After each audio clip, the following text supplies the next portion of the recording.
Olá, tudo bem? Hoje nós vamos conversar um pouco sobre projeto político-pedagógico.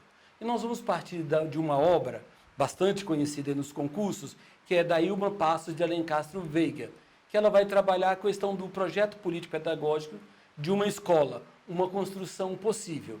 E aí eu quero alertar algumas coisas antes de entrarmos propriamente na obra.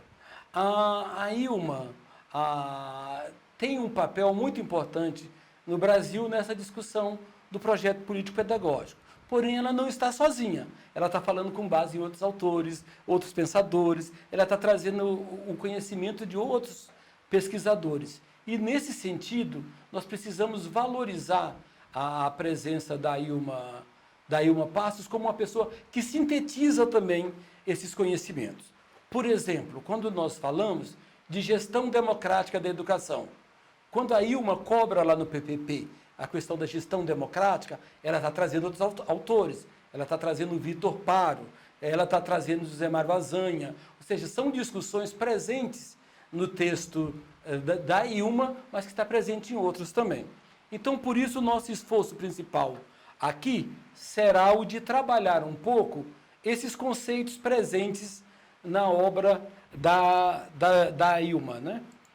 Então, por isso, nós vamos nos concentrar um pouco nesse texto. Projeto político-pedagógico da escola, uma construção possível.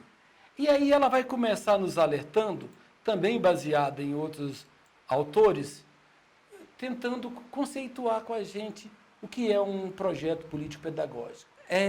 Quase todos nós ficamos no senso comum. E o que ela nos convida é sairmos do senso comum. Quando eu falo de um projeto político-pedagógico, eu estou querendo dizer algo além de simples palavras.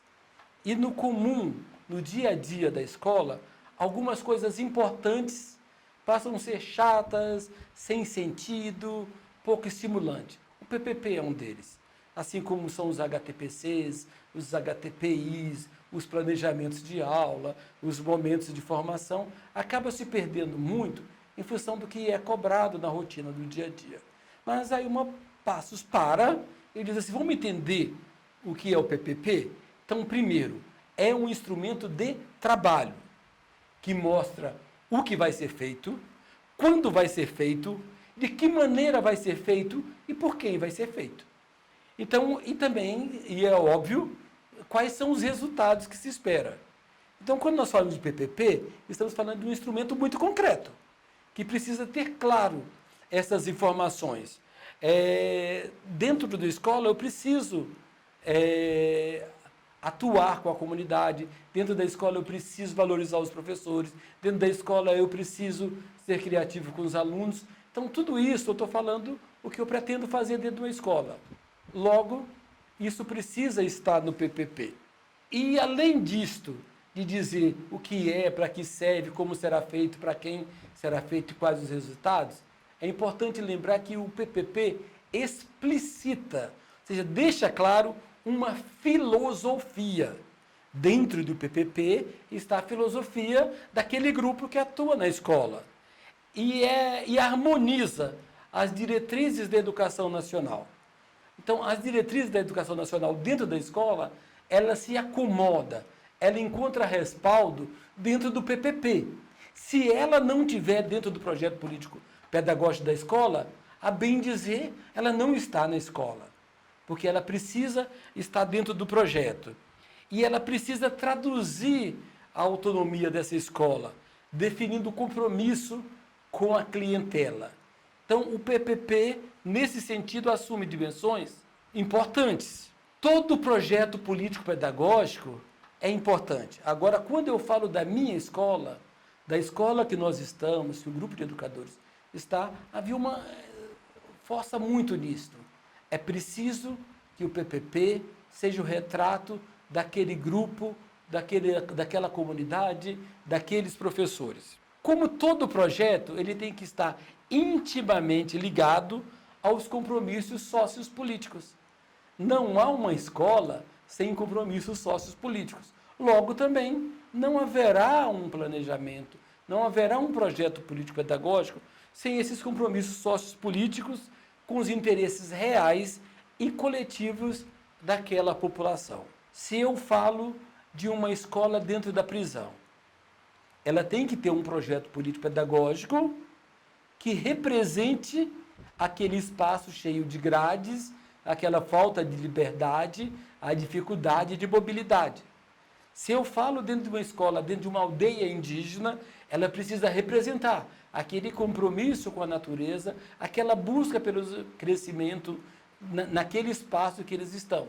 Se eu falo de uma escola quilombola, idem. Se eu falo de uma escola rural, se eu falo de uma escola urbana, se eu falo de uma escola voltada apenas para jovens e adultos.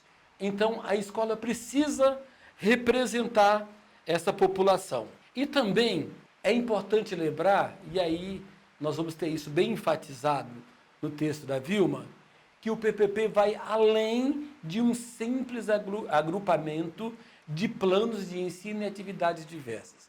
Então vamos guardar, porque essa é uma questão boa para se pensar.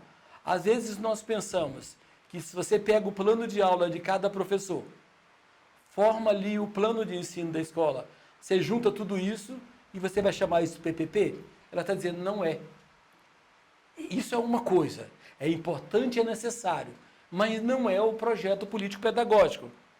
Porque, primeiro, que ele não é algo para ser feito como às vezes se faz com plano de ensino, com plano de aula, que a pessoa faz, arquiva na gaveta, entrega para a chefia, diz que está feito e nunca mais volta aquilo. O projeto político-pedagógico, ele não serve para isso, para ser engavetado. Ele precisa estar presente no dia a dia, porque ele representa também as decisões do dia a dia. E, além do mais, esse é um outro ponto que ela enfatiza, o projeto político-pedagógico tem a ver com a organização do trabalho político-pedagógico. E esse trabalho político-pedagógico, nós podemos falar dele como o trabalho político-pedagógico da escola, como um todo aquele espaço que representa a escola, mas também como a organização da sala de aula.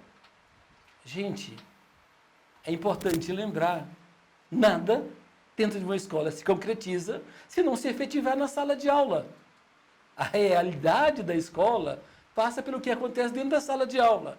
É ali que acontece a relação professor-aluno, é ali que desenvolve os conhecimentos, ali que desenvolve a aprendizagem, principalmente. Então, logo, o projeto político-pedagógico tem a ver com o que acontece dentro da sala de aula. E aí ela alerta outra coisa que é importante a gente lembrar. A principal possibilidade de construção do projeto político-pedagógico passa pela relativa autonomia da escola e da sua capacidade de delinear sua própria identidade. Vamos fazer um parêntese para a gente poder conversar sobre isso? O que é a autonomia da escola? Você já pensou um pouco sobre isso?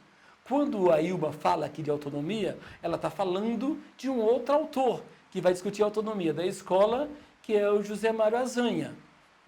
E o professor discute a autonomia tentando fugir dessa questão das palavras vazias. Quando você fala de autonomia, você pode estar jogando no vazio, que não significa nada.